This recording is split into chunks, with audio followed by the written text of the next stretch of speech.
My name is Owen Kite, and I'm a member of the Golden Retrievers senior design team. Our team consists of 3 students studying mechanical engineering, myself, Jordan Work, and Michael Vessa, as well as 2 students studying environmental engineering, Johanna Boyer and Charlie Perkins.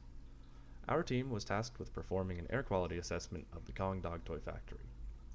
While an outside company has already performed an assessment and determined that there are no health risks, there is still a significant odor present on the factory floor.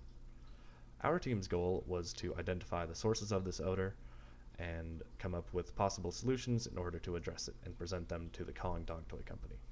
While completing this project, we were subject to a few constraints. The Kong Company already had a new system implemented in parts of their factory, but the results were not adequate.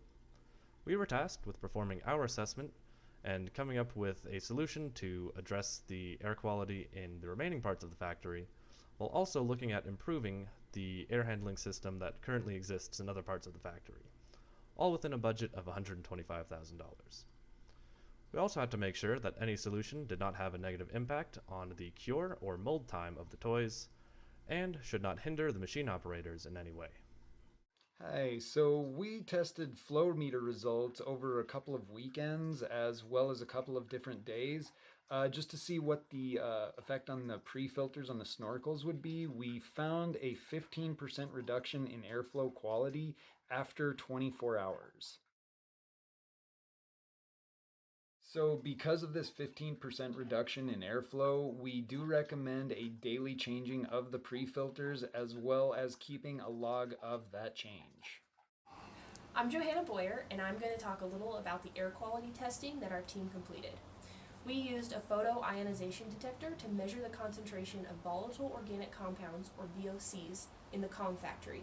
We tested various areas of the factory floor near the workstations, in the storage areas, and in the office spaces.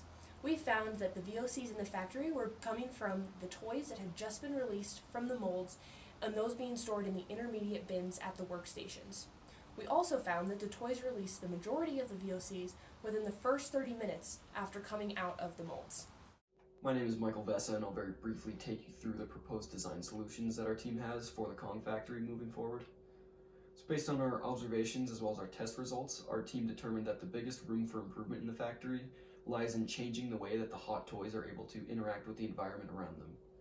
So as such, our team is recommending a complete replacement of the intermediate bins that are used to store the hot toys. These bins would have locking capability as well as a flange at the top for single toy insertion.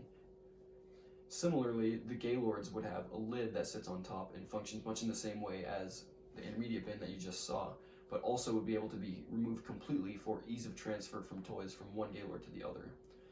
Our team hopes that these solutions are something that are easy to implement, inexpensive, and ultimately effective for the Kong factory moving forward. We would like to sincerely thank the members of the Kong team, our project advisor, Lisa Woodward, and all of our technical advisors for their help throughout the year on this project.